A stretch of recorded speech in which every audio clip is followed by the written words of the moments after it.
আপনাকে বিয়ে করবে? আরে তোমার কি মাথা ঠিক আছে? তুমি দামি একটা গাড়ি নিয়ে আসছো এখানে, আর আমি সামান্য একটা রিক্সা চালাই। তোমার ফ্যামিলির অবস্থান কত ভালো। না। আমার রিক্সা?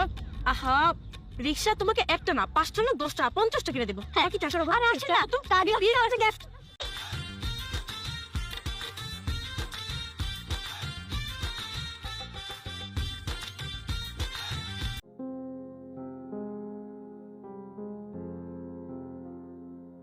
এটা হচ্ছে আমার বাড়ি, আমি ম্যানেজ করব।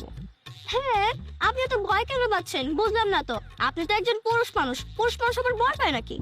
এই, তুমি জীবনের প্রথমবার এত দামি একটা গাড়িতে উঠলাম, জীবনের প্রথমবার আজকে বিয়ে করলাম, তার উপর কোনো প্রিপারেশন নাই, কোনো কিছু নাই, আমি রিক্সা চালাচ্ছিলাম, দম করে আমাকে আমাকে যদি মারধর করে আমার কি হবে সেটা আমি কিছুই মেলাতে পারছি না। দেখো, বিয়েটা আমারও প্রথম, আর তাছাড়া আমার কত শখ ছিল কানাডা যাব, শপিং। আমি ফ্যামিলি কেন তোমাকে মারধর করবে? আর তুমি এত ভীতু কেন পুরুষ মানুষের? চলো না। বুঝতে পেরেছি, এইভাবে কাজ হবে না। বলিস 5 লক্ষ টাকা কোনো ব্যাপার? সে দেখা যাবে, এটা কোনো ব্যাপারই না আমার কাছে। আচ্ছা ঠিক আছে, বাসা থেকে বেরোর সময় একরকম ড্রেস পরলি, এখন আবার তোরা আরেক রকম। এই ছেলেটা কে রামিয়া? ওকে তো চিনলাম না। মা, ও বলছি তোর কি মাথা খারাপ হয়ে গেছে? বিয়ে করেছিস মানে? মা, এতে পাগল হওয়ার কি আছে? আমি তোকে বিয়ে করেছি, তাছাড়া বাবা তো বিয়ের জন্য। হুট করে বিয়ে করলে হলো? এই ছেলের পরিচয় কি, বংশ পরিচয় কি, সে কি করে না করে না জেনে হুট করে বিয়ে করে ফেললি? দাঁড়া, তো কেন?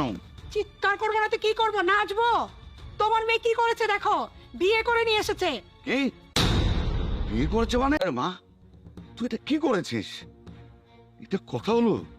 আমাদের টাকা পয়সার অভাব আছে। আরে মা, তুই একবার বললেই হতো, তুই মাকে অবধি জানালি না। কাকে কোন জায়গার ছেলেকে হুট করে ধরে এনে তোমার মেয়ে বিয়ে করে ফেলেছে, আমি তো কিছু বুঝতে পারছি না। কি হয়েছে মা? এত চিল্লাচিল্লি কি? কাণ্ড ঘটিয়েছে দেখ। এই ছেলেকে, এই ছেলেকে, এই ছেলে কি করে? এই ছেলে তোর বোন জামাই, তোর বোন বিয়ে করে। আমি রিক্সা চালাই। রিক্সা চালো? কি? একটা গ্রুপ অফ ইন্ডাস্ট্রির মালিক। হ্যাঁ, এখন আমরা কিভাবে সমাজের মধ্যে মুখ দেখাবো? তুই কি আমাদের পরিবারের মান সম্মানের কথা একটা বার ভাবলি না? আমাদের বড় মনে করতে পারলি, ও তোর থেকে কি শিখবে? বাবা, এটা আমি কিছুতেই মেনে নিতে পারবো না।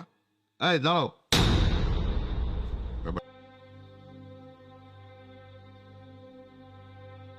মা, তুই জামাই কিনে তোর রুমে।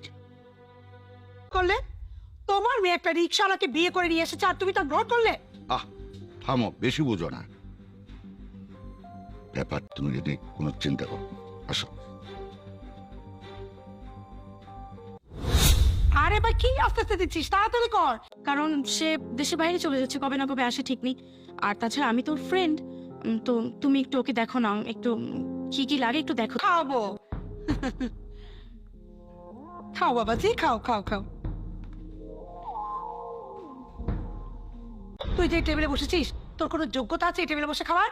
উঠ, তুই মাটিতে বসে খাবি, উঠ।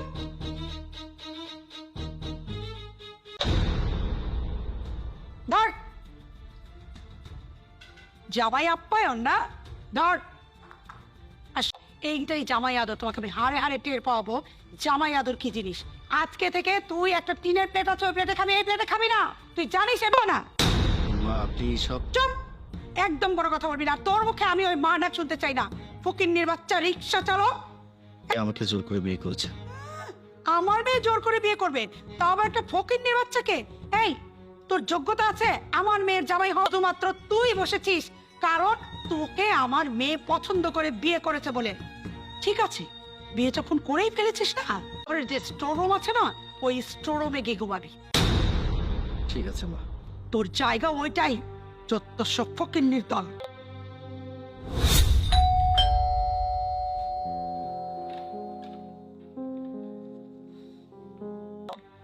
নানু আঙ্কেলের সাথে অনেক বেশি খারাপ ব্যবহার করেছে। মানে কি? হ্যাঁ, এটাই সত্য কথা। তুমি না দেখেছিলে যা কেন কাঁচের প্লেটে খাবি না, সবসময় স্টিলের প্লেটে খাবি। এবং এটাও বলেছে যে খাওয়ার পরে রান্নাঘরের স্টোর রুমে গিয়ে ঘুমিয়ে পড়িস। আর এখানে বসে আছো যে? না, এমনিতেই। কি ব্যাপার, তোমার কি মন খারাপ? না, বলো তো তোমার কি হয়েছে? আমার মনে হয় তুমি কোথাও ভুল ভাবছো।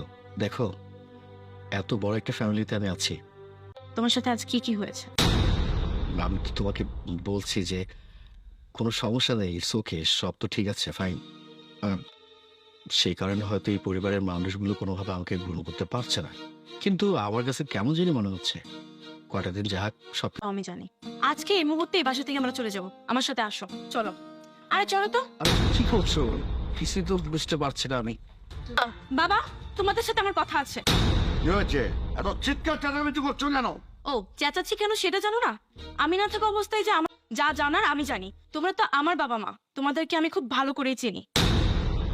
আমি না থাকাকালীন তোমরা ওর সাথে ঠিক কি। শোনো মা, বিয়ের পর একটা স্বামীর সংসারই হচ্ছে তার স্ত্রীর কাছে সবকিছু। তোমরা যা খুশি তা বলতে পারো না, আর তোমাদের কোথাও একটা চাকরি মিলে যাবে। আমরা খুব ভালোভাবেই থাকবো, আর আমরা চলে যাচ্ছি আজকে। মা দেখছো দেখছো কেমন প্যাচটা লাগে? তুই এত বড় হয়ে গেছিস যে মা বাবার মুখের উপরে তুই বড় ভাইকে অপমান করছিস, আমাদেরকে তুচ্ছ তাচ্ছিল্য করছিস, তা আবার এই ফকির। হ্যাঁ, তার জন্য ঠিক আছে, তুই যদি এই ফকির নিয়ে বাচ্চার সাথে গিয়ে শান্তিতে থাকতে পারিস তাহলে যা। মা, তুমি আমাকে বললে না, তো অলংকার করেই নিয়ে নিব। আর তোমাদের সাথে এত কথা বাড়িয়ে লাভ নেই। তোমরা ভালো থাকো, চলো। খালামুনি, তুমি যেও না। আসি। দেখবো কতদিন না খেয়ে থাকতে পারিস, তারপর শ্বশুর করে আপনি চলে আসবি। হুঁ,